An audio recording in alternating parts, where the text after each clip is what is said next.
na sua epístola, fala que aquilo que eles pregaram, aquilo que São Pedro morreu, não foi baseada em contos, em fábulas, mas é baseado naquilo que ele mesmo viu.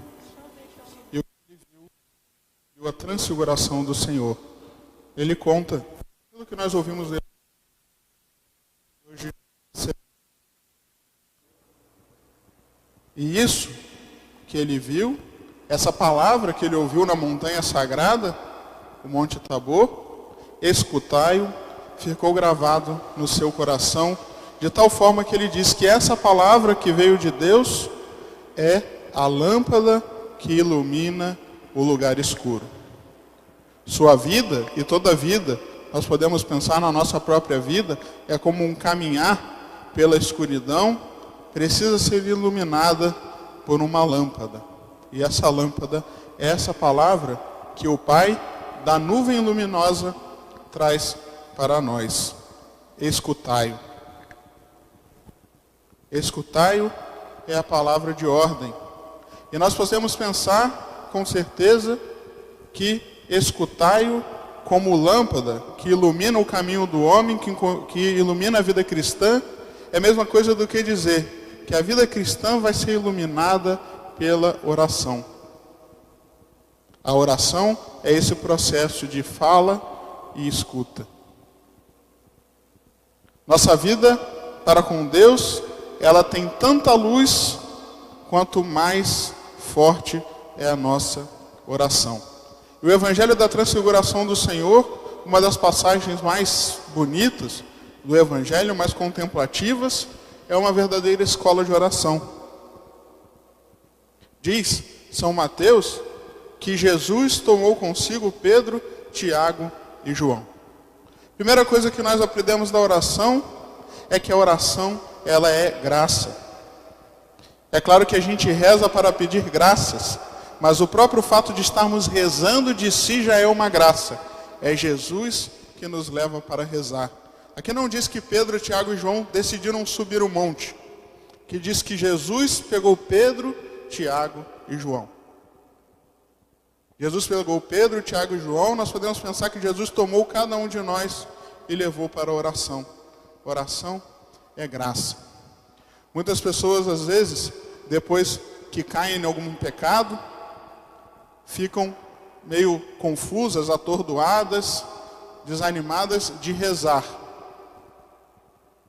Mas nós devemos saber que mesmo quando nós estamos lá embaixo, quando nós ofendemos a Deus, a oração que nós fazemos é a graça de Deus que está buscando nossa alma de volta. É Deus que está suscitando em nós aquela graça atual da oração para que a gente tenha ânimo para buscar de volta a graça santificante pela confissão. Jesus tomou Pedro, Tiago e João. E Jesus os conduziu à parte. Nós somos feitos de corpo e alma. Não adianta nós acharmos que quando nós vamos rezar, vai girar um botão na nossa vida e nós vamos entrar na contemplação automaticamente. Porque nós somos feitos de corpo, porque nós temos sentidos, nós temos que preparar o nosso corpo e os nossos sentidos para a oração. Muitas vezes a gente tem dificuldades para rezar por causa da dissipação, da distração. Mas muitas vezes essas distrações vêm porque nós vamos rezar sem preparação.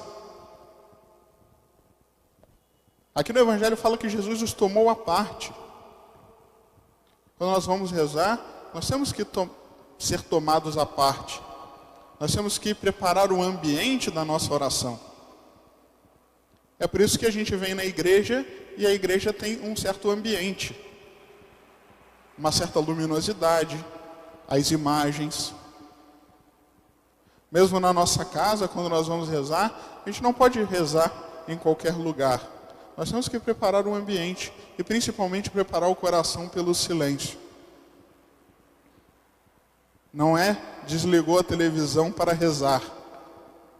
Depois que você sai do barulho, Você não pode cair diretamente na oração achando que simplesmente vai dar certo. Nós temos que ter aquele momento de preparação. Nós temos que fazer principalmente aquele silêncio interior que prepara a nossa alma para Deus. Porque senão, quando nós vamos rezar, nossa cabeça ainda está no outro lugar. Por isso que a gente não pode rezar com barulho. Porque senão a gente presta atenção no barulho, não presta atenção na oração. E aqui essa passagem ensina isso para a gente. Tomou a parte. Por isso que o nosso Senhor, quando Ele ia rezar, Ele se retirava para o monte.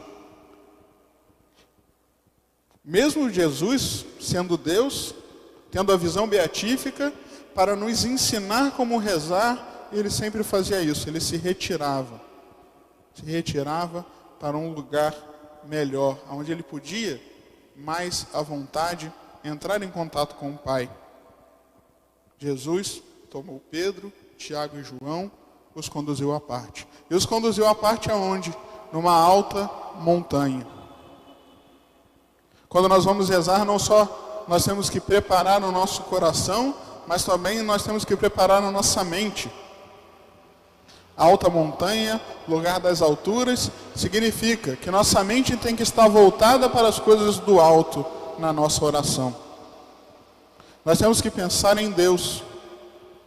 Muitas vezes, porque a gente não se prepara bem, nós vamos rezar e ficamos com a cabeça presa nas coisas da terra, nas coisas do mundo. No entanto, Cristo vem ensinar para a gente que o melhor lugar da oração é a montanha alta. É claro que, principalmente aqui em Campos, a gente não tem oportunidade de subir de verdade em montanhas. Mas isso que está escrito aqui significa a montanha do seu pensamento. A montanha da sua mente, da sua cabeça voltada para o céu, para as coisas de Deus. E depois que Jesus leva os apóstolos até essa alta montanha, Jesus se transfigura diante deles. Transfigurar significa que Jesus mostrou para aqueles apóstolos um pouquinho do raio da sua divindade. Pelo fato da alma de Cristo estar unida ao Verbo, estar unida a Deus, o normal seria que Cristo vivesse transfigurado o dia inteiro, todos os dias, mas como o ser humano não é capaz de suportar a visão de Deus sem morrer, Cristo se escondia, Cristo deixava-se apagar, e Cristo nesse momento abre um pouco o véu e se transfigura diante dos apóstolos. Seu rosto fica brilhando, suas roupas ficam brancas e aparece Moisés e Elias. Moisés e Elias, o maior dos profetas, o legislador do povo de Israel, e conversavam sobre a paixão de Cristo. Então Pedro toma a palavra. É interessante nós notarmos que os apóstolos se concentram na figura de Cristo. Quando Cristo se transfigura, é evidente que os olhares todos se voltam para Cristo.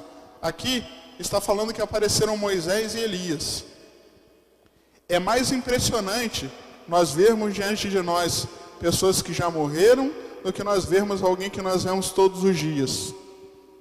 No entanto, diante de Cristo transfigurado, mesmo ver dois mortos tão importantes, não significa nada.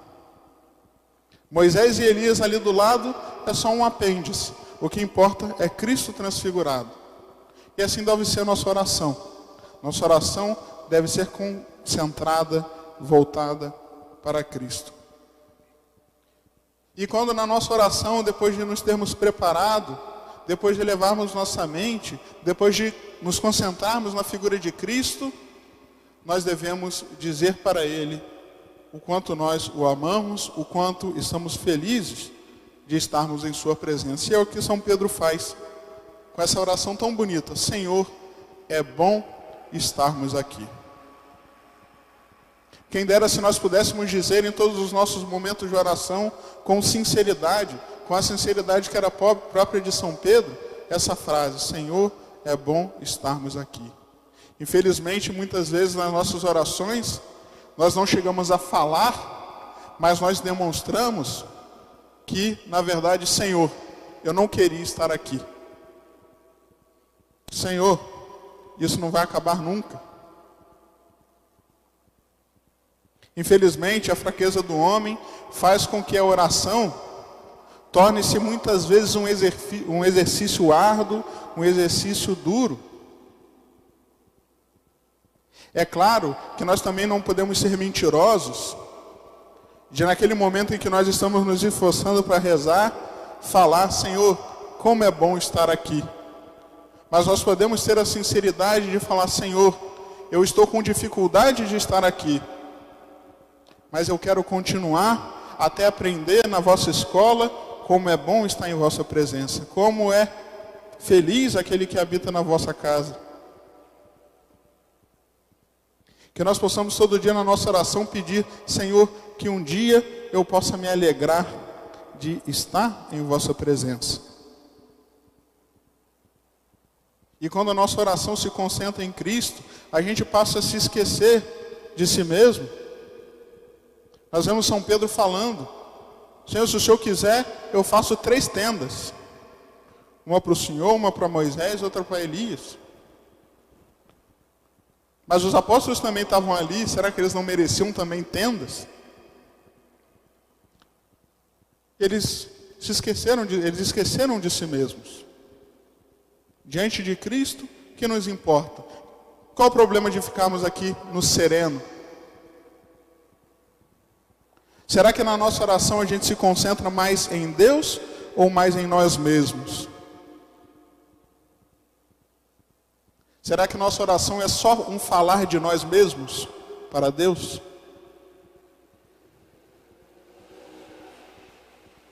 Quantas vezes na nossa oração de verdade a gente se concentra em Jesus? Será que a gente esquece de si? Ou será que a gente esquece de Deus na nossa oração para ser aquele único momento em que a gente lembra mais ainda de si mesmo?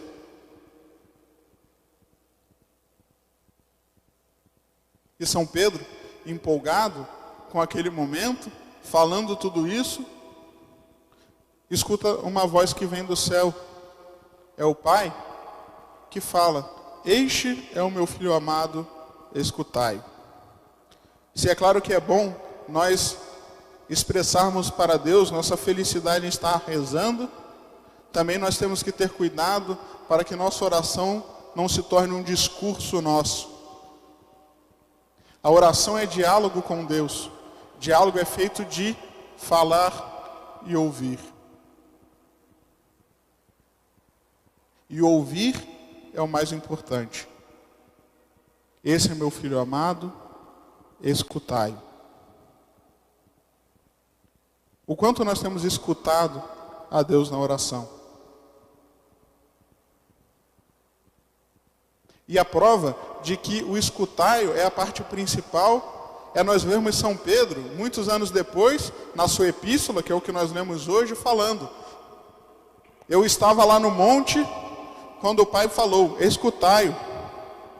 E essa palavra é a lâmpada que nos ilumina na escuridão.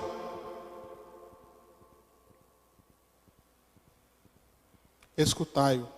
O Salmo fala que a palavra de Deus é a luz que ilumina nossos caminhos. Nós podemos dizer que escutar a Deus tem 2 aspectos principais. Escutar o que Ele nos diz na Escritura e escutar o que Ele nos diz na oração, nas inspirações. Não necessariamente ouvir a voz de Deus sensivelmente, mas ouvir as inspirações de Deus, os bons propósitos que Deus coloca no nosso coração. Como eu tenho trabalhado para escutar a Deus desses 2 lados? Será que eu tenho escutado a voz de Deus na Escritura? Será que eu tenho escutado a voz de Deus na oração? Será que eu tenho andado o meu caminho escuro com a lâmpada? Ou será que eu estou ainda tateando? Será que eu estou ainda me colocando em risco ao andar no vale tenebroso, na escuridão, sem ter nenhuma luz? E que nossa oração possa acabar com Jesus, também nos tocando. Aqui fala que Jesus os tocou. Que nossa oração possa acabar com Jesus tocando no nosso coração, Jesus dizendo para a gente: levantai-vos. Nossa oração tem que se traduzir depois em ação, ação que é feita por Deus, em viver para Deus.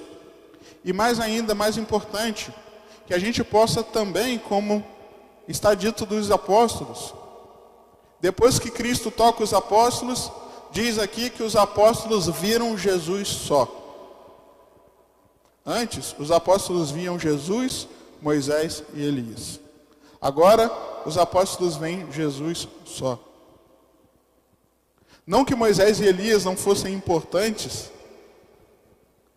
mas que depois que Jesus toca em nós, nós percebemos que mesmo com tantas coisas importantes na vida, só Deus basta. Aquilo que Santa Teresa dizia, só Deus basta. Agora, os apóstolos são capazes de viver a sua vida olhando para Jesus só. Agora, os apóstolos são capazes de subir com Cristo até o Calvário, porque era da paixão que Jesus estava conversando. Que nossa oração termine assim. Que a nossa oração termine com a gente tendo consciência de que Jesus só basta para nós. Portanto, amados irmãos, peçamos a Deus que nós saibamos fazer oração, que nós saibamos encontrar a Deus no monte, que nós saibamos ser tocados por Deus, que nós saibamos estar sempre vendo a Jesus e que Jesus só baixe para nós. Em nome do Pai, e do Filho e do Espírito Santo. Amém.